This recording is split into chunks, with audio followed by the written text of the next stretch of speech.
जिंदगी में हम कुछ कुछ ऐसे स्किल्स अर्जन कर लेते हैं अपने प्रयास से, जिसके कारण हमारा खुद पर कॉन्फिडेंस बढ़ जाता है। और खुद पर कॉन्फिडेंस बढ़ने से हम जिंदगी से और भी ज्यादा सफलता पा सकते हैं। कौन से हैं ये सब स्किल? साइकिल चलाना सीखना, तैरना सीखना, मोटरसाइकिल चलाना सीखना, गाड़ी चलाना सीखना, कंप्यूटर चलाना सीखना। ये सब ऐसे स्किल हैं जो अगर कोई सीख ले, उसका खुद पर कॉन्फिडेंस बढ़ जाता है। और ये कॉन्फिडेंस बढ़ना हमारे मोटिवेशन को भी प्रभावित करता है पॉजिटिवली। वेलकम टू डॉक्यूमेंट्रा, जहां पर मोटिवेशन ही जिंदगी है।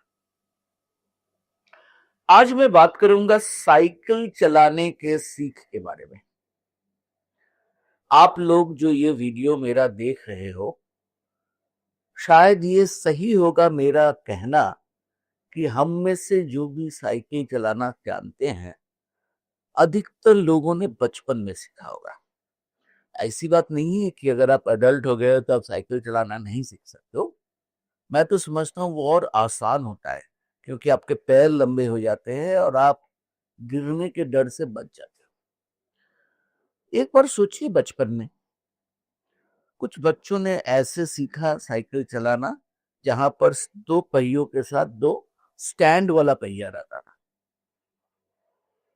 और उस पर बच्चा पहला पेडलिंग सीखता था। कुछ लोग ऐसे भी थे जिनके पास वैसी सुविधा मौजूद नहीं थी। उनको एक साइकिल पर चढ़ाकर कोई अभिभावक या बुजुर्ग साइकिल पीछे पकड़ता था और उसके पेडलिंग के साथ साथ दौड़ता रहता था।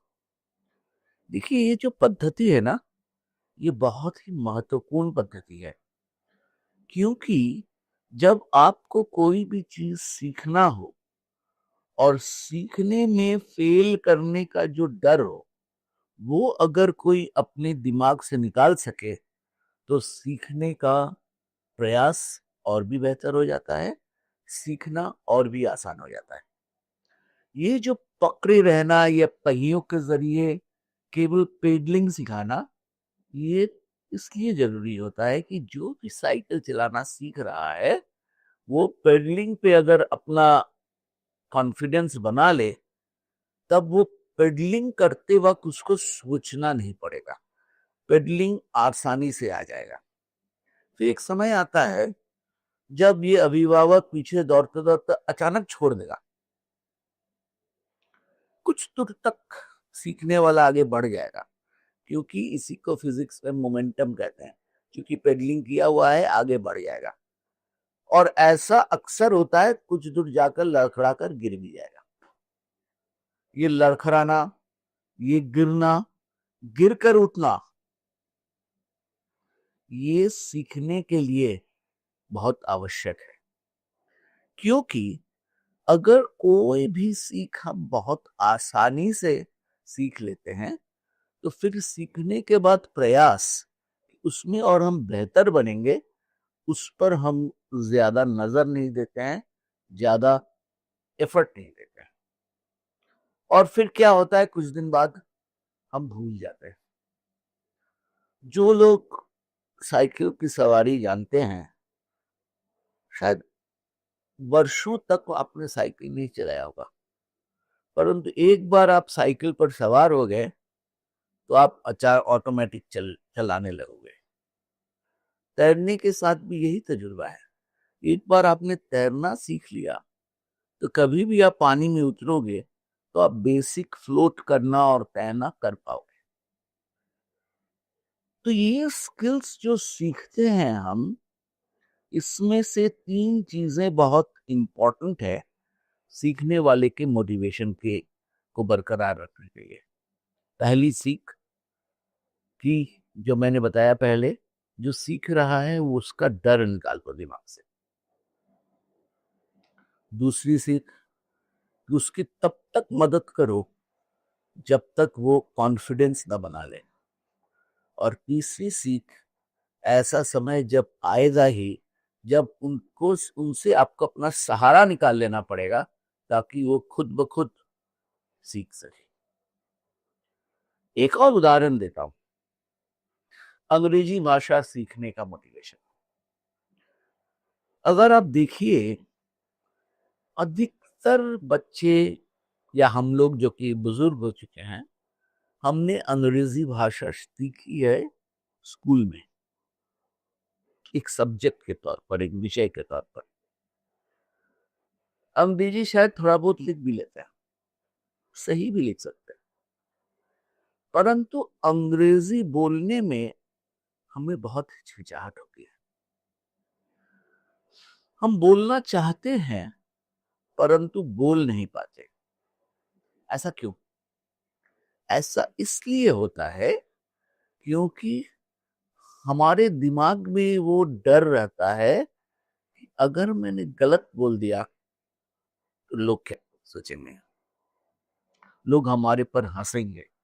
और यही जो मन के अंदर तनाव है, यही जो मन के अंदर एक अ, डर है, ये हम लोगों को किसी भी भाषा को सीखने में, बोलने में बहुत बड़ा बाधा पहुंचाता है। तो आप किसी भी भाषा को अगर सीखना चाहो, कॉन्फिडेंटली बोलना चाहो, तो पहले आपको अपने दिमाग से ये डर निकालना है कि हमारी हंसी उड़ाई जाएगी, लोग हमारा मजाक उड़ाएंगे अगर हमने गलत बात की। जब तक ये दुविधा आप अपने मन से नहीं निकाल पाओगे, तब तक आप ये भाषा सीख नहीं पाओगे। कोई भी भाषा, अंग्रेजी, हिंदी, उर्दू, बंगाली, कुछ भी हो सकता है। और ये हिचकिचाहट जब आपके दिमाग से निकल जाएगा, तब आप देखिएगा आपका प्रयास शुरू होगा। मैं समझता हूं कोई भी भाषा जो हम बोल लेते हैं कॉन्फिडेंटली, उसको इसलिए बोल पाते हैं कि हम निरंतर उस भाषा में बात करने का प्रयास करते हैं। तो ये भाषा सीखने के लिए भी ये डर का निकालना बहुत जरूरी है। दूसरी बात, जैसे साइकिल सीखते वक्त किसी का सहारा चाहिए बैलेंस तैयार होने तक, उसी तरह किसी भी भाषा को सीखने के लिए आपको एक मेंटर चाहिए जो कि आपकी गलतियां नहीं दिखाएगा, वो आपको प्रोत्साहित करेगा कि वाह, आपने इतनी अच्छी बात कही, अगर इसको इस तरह से बोलते तो शायद और बेहतर होता।